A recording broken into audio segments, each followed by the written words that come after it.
你有冇過咁樣嘅時刻呢？喺夜深人靜嘅時候，心裏邊總係覺得少咗一啲嘢。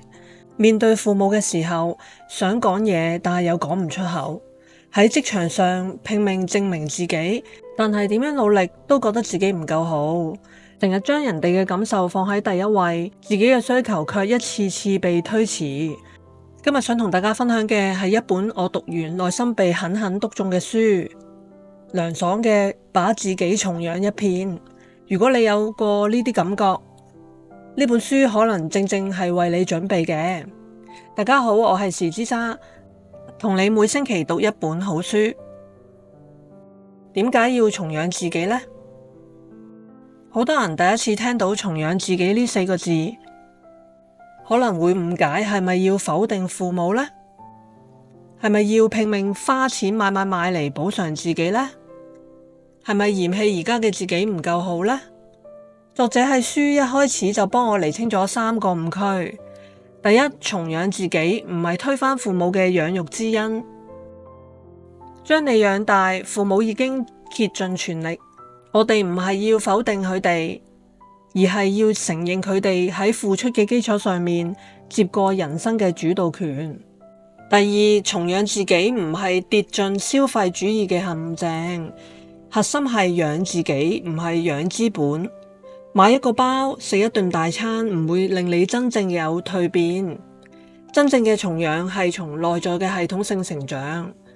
第三，重養自己唔係睇唔起而家嘅自己，目標係重新發現自己，而唔係對而家嘅自己充滿不屑同埋不滿。咁咩係真正嘅重養自己呢？作者俾出咗一個非常精闢嘅定義：重養自己係由於物質匱乏、家庭局限、榜樣單一、心智未開等多個方面嘅因素，一個人未能夠按照自己嘅意願去選擇生活，等到自己經濟獨立，而且見識到人生更多嘅可能性之後，決定唔再隨波逐流，唔再得過且過，將過往嘅遺憾補上，將心中嘅陰影淡化，將將來需要嘅能力配足，輕裝上陣。簡單嚟講，就係細個嘅時候得唔到，長大之後就俾翻自己。細個嘅時候冇學識嘅，長大之後補翻嚟。呢本書嘅作者涼爽本身係一個活生生嘅重養自己嘅範本。佢係一位年輕嘅暢銷書作家，女性終身成長嘅倡導者。佢曾經經歷過由敏感自卑到勇敢自信嘅轉變，體會過女性成長路上嘅困惑同埋挑戰。書裏邊嗰啲犀利又溫暖嘅觀點，都係嚟自於佢真實跌撞過嘅人生，所以讀起嚟特別有說服力。重養自己嘅4維路徑，書中最精華嘅部分係涼爽提出咗4步重養法：身體重養、情緒重養、認知重養、習慣重養。呢個係一套完整嘅人生系統重養方案。第一步，身體重養，先餵養細胞，再餵養嘴巴。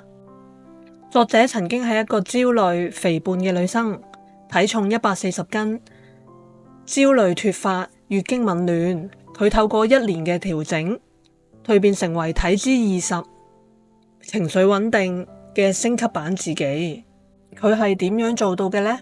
其中一個秘訣就係調整飲食嘅次序，每餐先食蛋白質，再食其他嘅食物。原理係先滿足細胞對營養嘅需求，再滿足口感慾望。佢將奶茶換成咗有氣嘅水加檸檬，堅持咗3個月，體脂下降咗8，月經都恢復準時返。第二步，重養情緒，俾情緒一個下水道。你有冇發現，負面情緒就好似身體產生嘅廢物，積壓越多就會中毒。作者發明咗一個方法，叫做情緒便條寫作法。每日將自己嘅嬲怒、委屈、焦慮等等嘅負面情緒寫喺紙上面，寫完之後撕咗佢，透過簡單嘅儀式感，俾大腦傳遞咗已處理嘅信號，以免負面嘅情緒堆積發酵。重養唔係整容，而係俾人生安裝可以更新嘅系統。呢句話真係一針見血啊！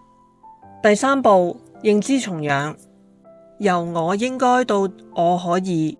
我哋好多人習慣話我應該減肥，我應該更加努力，呢啲句式嘅背後，其實係滿滿嘅自我苛責同埋壓力。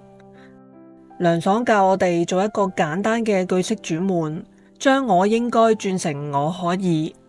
比如話我可以嘗試健康飲食，將我唔得轉成我仲未試過。呢個小小嘅轉換，本質上係由受害者模式切換到成長模式，從覺得問題由外界導致嘅，到主動承擔責任，聚焦解決問題。第四步，習慣重養，2分鐘啟動法。想運動，先花2分鐘換上運動衫；想讀書，先翻開第1頁，透過低門檻嘅微小動作呃過大腦。等行動先發生，情緒同埋動力就會自然跟上。作者喺書中仲提出咗一個非常可愛嘅現代版重養系統3件套：每日1次女兒式嘅餵養，每周1次情緒大掃除，以及我可以重養貼喺床頭。將重養自己呢件大事拆解成每日都可以完成嘅小動作，既溫暖又實用。核心金句同埋治癒時刻，呢本書金句頻出，每一句都值得停下來細細品味。你需要嘅唔係被愛，而係好好咁愛自己。無條件嘅愛自己就係送俾自己最大嘅禮物。作者話，其實你唔需要咁懂事，唔係所有人都睇得見你嘅好。人生好長，無論幾歲，你都可以選擇用自己喜歡嘅方式活出最想要嘅樣子。書裏邊對女性同埋原生家庭嘅探討尤其動人。書入邊尖銳咁指出，未經重養嘅人生就好似穿住唔啱腳嘅鞋去跑馬拉松一樣，每一步都喺度消耗生命力。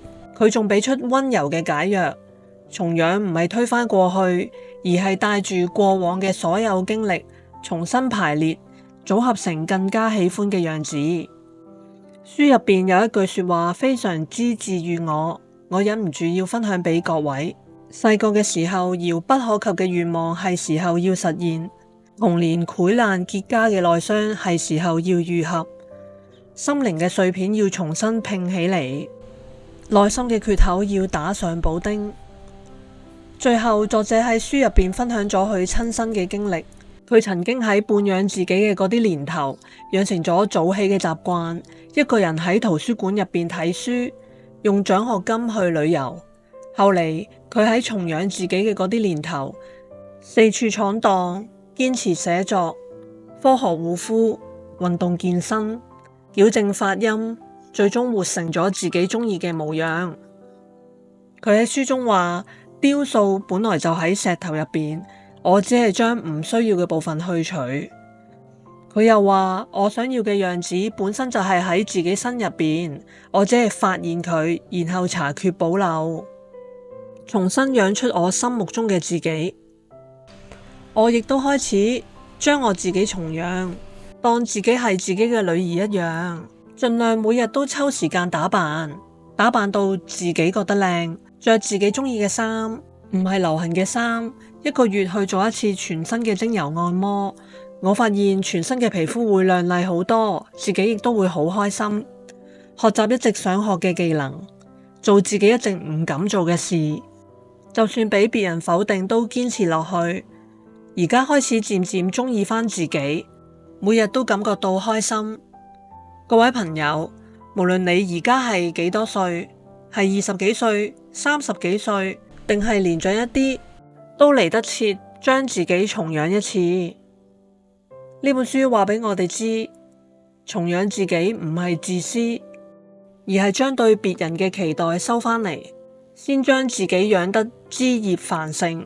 願我哋都可以好好咁學會愛自己，將自己重養一次，養得獨立又清醒、豐盈同知足。如果你覺得書入邊嘅內容可以幫到你，請幫我按讚、訂閱同埋分享俾你嘅朋友，留言話俾我知，你有冇開始重養自己？我哋下一本書再見，拜拜。